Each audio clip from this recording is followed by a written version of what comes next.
Assalamualaikum warahmatullahi wabarakatuh. Perkenalkan nama saya Rekar Putra Davindo dengan NIM 24090099. Hari ini saya akan mendemonstrasikan proyek yang telah saya buat untuk pemrograman web 2. Nah, di sini adalah tempat dashboard manajemen Infofast. Di sini kita masuk dulu. Dan di dashboard sini ada kategori, ada pembicara, ada event, dan ada bio saya di sini. Dan di sini untuk websitenya sendiri sudah di hosting dengan backend yang sudah di hosting juga di Vercel. Nah, untuk bagian kategori, contoh kita di sini menambahkan kategori IT teknik. Nah, kita bisa simpan dan otomatis ini akan tersimpan di database. Nah, misal ini ada typo, kita juga bisa mengeditnya dengan kita tombol edit. Nah, di sini juga sudah bisa mengambil by ID. Kita contoh akan membuat T-nya besar seperti ini, kita simpan dan langsung akan tersimpan di database. Dan kita juga bisa hapus, contoh di IT teknik kita akan hapus. Nah, dan sudah terhapus. Nah, selanjutnya untuk event pembicara. Nah, di pembicara sini juga sudah normal semua. Contoh kita akan menambahkan pembicara. Nah, ditambah pembicara ini kita bisa memasukkan nama contoh. Nah, dan di sini kita bisa memasukkan foto pembicara via link ya. Kita langsung pastikan dan kita juga bisa simpan. Nah, di sini kita juga bisa mengedit data dari pembicara ini dengan cara edit. Sama seperti tadi by ID. Misal contoh kita ganti namanya jadi seperti ini. Simpan perubahan. Dan sudah akan tersimpan di database. Nah, di event sama seperti tadi, di sini juga kita bisa menambah event. Nah, ditambah event kita bisa menginputkan nama event dan di bagian kategori kita juga sudah menambahkan data kategori ke dalam sini agar kita juga bisa memilih langsung dan data pembicara juga. Contoh kita akan isi namanya ngobrol bareng Upin, kategorinya seminar, pembicaranya contoh Arifin. Dan di sini kita isi tanggal. Kita contoh lokasi di deskripsinya terserah kalian. Nah, setelah itu kita bisa simpan. Nah, dan di sini sudah ada outputnya, yaitu ada nama event, ada deskripsi, ada pembicaranya untuk event ini siapa, ada waktu lokasi. Dan di sini kita juga bisa hapus data. Contoh kita edit. Nah, edit juga seperti yang kategori, di sini juga bisa edit. Contoh di sini kita ubah menjadi, kita juga bisa menyimpannya langsung. Nah, data sudah tersimpan dan kita juga bisa menghapus event ini. Contoh, kita akan hapus. Nah, data akan langsung terhapus. Nah, sekian saja. Selanjutnya kita akan ke autentikasi menggunakan Zustand. Nah, kita sedang ada di VS Code. Di sini ada kode Zustand yang telah saya buat. Di sini ada di file front end, yaitu di use out store. Nah, jadi tuh di sini logikanya simple. Nah, di sini yang pertama tuh yang kita jelasin import dulu deh. Fungsi dari Zustand tuh buat kayak tempat nyimpan data buat state global. Nah, jadi tuh di sini ada interface outstate is authenticated boolean. Nah, itu tuh fungsinya tuh buat ngecek user login atau belum. Itu kan boolean true false. Nah, di sini ada user string null. Itu tuh misal belum login, nilainya akan jadi null jika sudah login.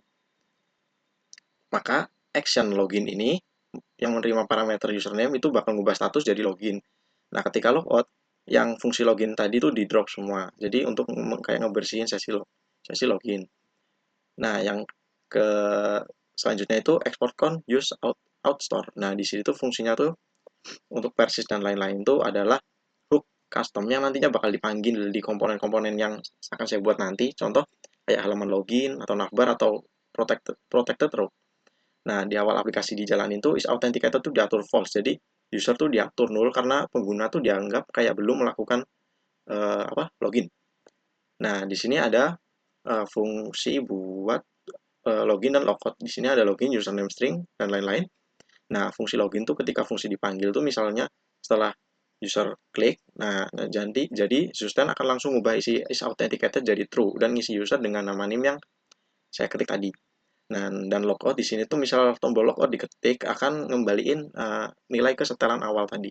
Nah, kita masuk ke file protected route. Nah, di sini komponen ini tuh kayak ngeimplementasikan teknik route guarding ke React Router DOM. Dan di awal fungsi itu, nah di sini kita import dulu navigate outlet-nya. Itu tuh bakal ngambil komponen navigate untuk pengalihan halaman dan dan outlet, jadi sebagai placeholder gitu, perintalan sub root dari React router DOM. Nah, di sini ada baris is authenticated dan sama dengan use outstore. Nah, itu tuh bakal ngambil status login terupdate yang dari global tadi yang Zusten. Nah, misal nilai store-nya itu berubah, nanti komponen itu bakal tahu gitu. Nah, di sini baris if authenticated, nah itu tuh bakal ngelakuin evaluasi kondisi. Misal flag-nya nilainya false, user itu kayak misal belum login gitu. Nah, kode di dalam is authenticated ini langsung dijalanin.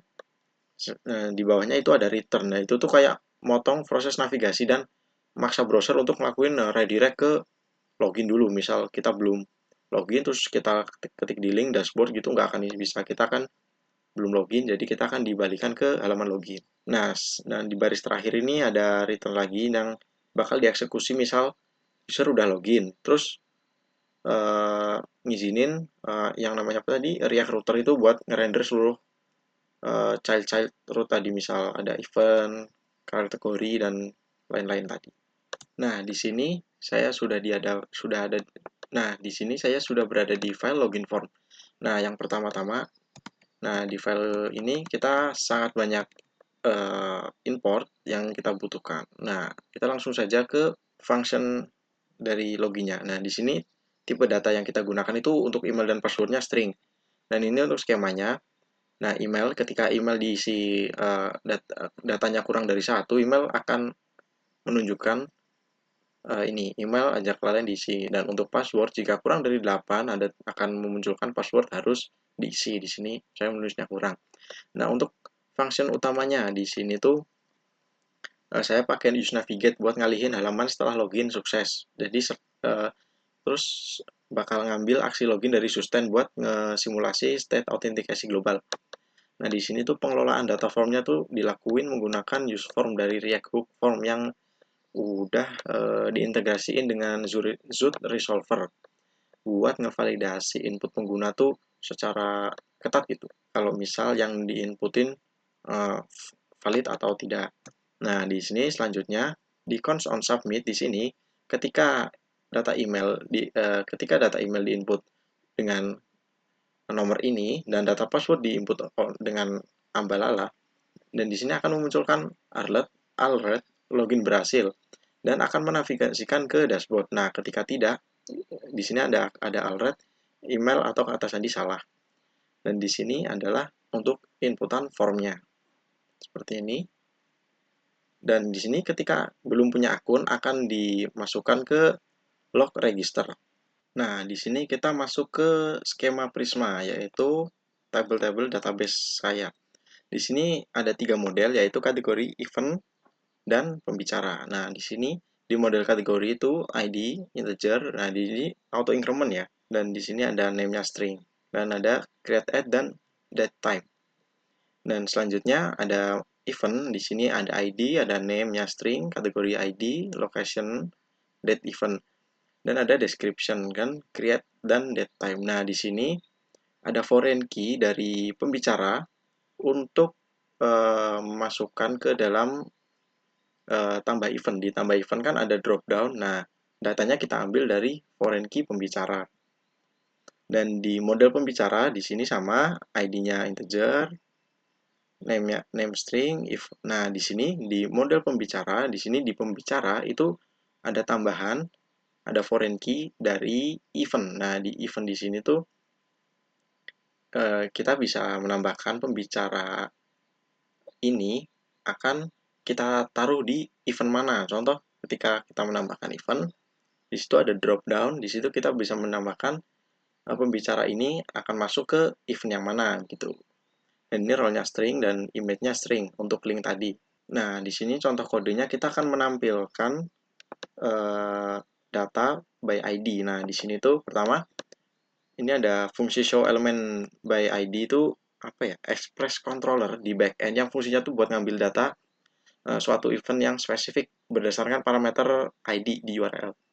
Nah, pertama-tama fungsi ini tuh bakal ngelakuin apa ya? Parsing string rect barang ID menjadi nilai integer pakai basis desimal melalui perintah ini parcel parselin. Selanjutnya, data itu akan dikirim ke database pakai ORM via Prisma Event find unique itu dengan where untuk mencari kecocokan primary key ya. Jika hasil query-nya kosong, jadi itu event tuh nggak ditemuin ya. Sistem tuh bakal langsung mutus eksekusi dan ngasih uh, kode gagal itu. Nah, misal datanya ditemuin, fungsi itu bakal return dengan bawa objek event ID tersebut. Nah, jadi misal query-nya ada kegagalan pas proses query, nah block catch itu bakal nangkep dan ngembaliin status sebagai error server. Nah, dan untuk sedikit informasi di sini ada 3 controller. Di sini udah ada kurang lebih berapa? 12 mungkin 12 function yang sudah saya buat. CRUD-nya di sini berjalan normal semua untuk kategori, untuk event, contoh event. Nah, di sini ada pembicara, di sini sudah normal semua. Ada update by ID, view data by ID, buat nyimpen data baru, data pembicara baru, sudah normal dengan dibuktikan dengan saya testing di awal video tadi. Nah, di sini kita ke file event index. Nah, di event index tuh kita bakal ngasih tahu gimana sih teknik fetching yang saya gunain. Nah, di dalam komponen ini saya mengimplementasikan itu cara fetching yang asinkronus. Jadi itu pakai hook use effect bawaan dari React ya untuk ngambil data saat komponen pertama kali di load. Nah, jadi itu proses pengambilan data tuh bakal dieksekusi via API fetch. Jadi pas ke endpoint produksi backend yang udah saya versal yaitu ini https bla bla bla bla bla black versal app /event yaitu wadah datanya nanti. Nah, setelah dapat respon kode itu bakal kayak lakuin validasi itu pakai blok pengondisian if ini if rest oke dan bakal meriksa struktur dengan array is array. Misal data itu jika data yang dikembalikan berbentuk array langsung atau dibungkus objek kayak property data itu fungsi itu bakal langsung kayak mutasi local state tuh pakai fungsi set event buat memperbarui variabel event. Nah, alur ini tuh bakal dilengkapi dengan mekanisme defensif kayak error handling. Nah, di sini tuh saya pakai block catch dan console buat kalau ada error di sini if gagal memuat data itu bakal ngasih pesan ini gagal mengambil data event. Nah, di sini untuk handle delete. Nah, fungsi handle delete di sini misal kita klik tombol delete di sini tuh akan memunculkan dulu uh, seperti alert. Nah, apakah kamu yakin buat ngapus event? Nah, setelah itu kita fetch di link versal yang sudah saya link backend yang sudah saya deploy by ID ya, event by ID. Nah, kita bakal pakai metode yaitu delete. Nah, setelah itu ketika datanya itu berhasil dihapus, bakal muncul alert data berhasil dihapus. Nah, dan ketika tidak, bahkan bakal ngasih suatu alert yaitu gagal menghapus set error yaitu error message. Nah, di sini kita akan ke fungsi event create. Kita di sini contoh-contohnya itu cara kerjanya hampir 90% sama untuk kategori create, untuk pembicara create. Nah, di sini saya contohkan pakai event create. Nah, di sini kita import seluruh dependensi yang kita butuhkan. Nah, setelah itu, nah kita skemakan dulu nih data kita yang akan kita inputkan di dalam penambahan event nanti. Nah, di sini pertama ada nama, kategori ID, pembicara, tanggal, jam, lokasi, dan deskripsi. Nah, di sini saya sudah memberi label dan label ini akan muncul ketika parameter yang saya kasih di sini tidak terpenuhi. Contoh, ketika angka kurang dari 1 itu akan muncul nama event harus diisi dan lain-lain ketika tombol simpan diklik. Nah, dan di bawahnya di sini kita akan pakai export function yaitu namanya event create. Nah, di sini kita bakal ngasih tahu contoh buat kode dropdown. Nah, di sini kategori kita set kategori use state. Di sini option ini untuk tabel dropdownnya nanti yang kita panggil ini foreign key dari kategori dan pembicara atau speaker di sini. Nah, setelah itu kita ke fetching. Di sini fetchingnya sama seperti tadi konsepnya. Kita bakal ngecek data di kategori. Nah, kita cek strukturnya nih di sini. Set kategori data. Data itu bentuknya area atau kebungkus data gitu. Nah, di sini kita cek. Nah, kita cek kategori dan link dan database pembicara. Nah, misal datanya tuh error, nah di sini bakal nampilin gagal mengambil data. Nah, di sini ada fungsi submit.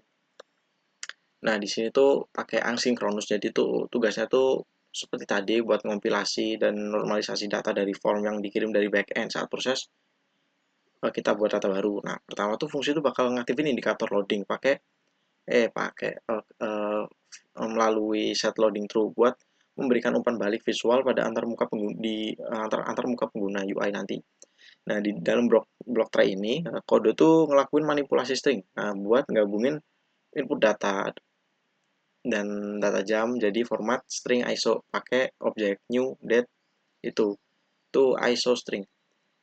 Nah, di sini fungsi buat nyusun objek payload baru ngelakuin konversi data itu namanya apa? Tipe casting pakai parseline berbasis desimal untuk kolom kategori ID nanti dan pembicara ID. Jadi itu data yang dikirim tuh pasti sinkron dengan format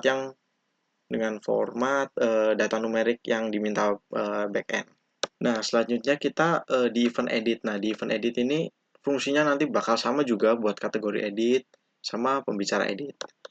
Nah, di sini seperti tadi kita import dulu dependensi yang kita butuhkan, kita mengskemakan database-nya dan fungsinya juga kita ambil tadi. Nah, yang di sini cons id use param ini untuk ngambil datanya nanti by ID. Misal kita klik namanya contoh ipin tadi, nah itu tuh ID berapa. Nah, nanti di formnya nanti bakal ke input data-data yang tadi sebelum kita edit. Nah, di sini kode fetchingnya bakal saya jelasin sesimpel mungkin. Nah, di sini tuh buat yang kode ini namanya use effect itu fungsinya bakal ngejalanin data fetching dari API Vercel yang saya input ini secara otomatis pas halaman tuh pertama kali di load. Nah, di dalam fungsi asynchronous yang fetch data ini, sistem tuh bakal ngelakuin tiga aksi fetch sekaligus. Yang pertama tuh buat ngambil kategori dan pembicara pakai metode fetch yang lalu tuh pakai parsing JSON buat ngecek struktur datanya lewat operasi buat dimasukin ke local stage kategori sama speaker sebagai pilihan nanti di drop down. Nah, setelah itu tuh sistem bakal ngeksekusi ketiga fetch ke endpoint nanti. Nah, di detail event ini /event terus ID dengan nyisipin parameter ID di event itu.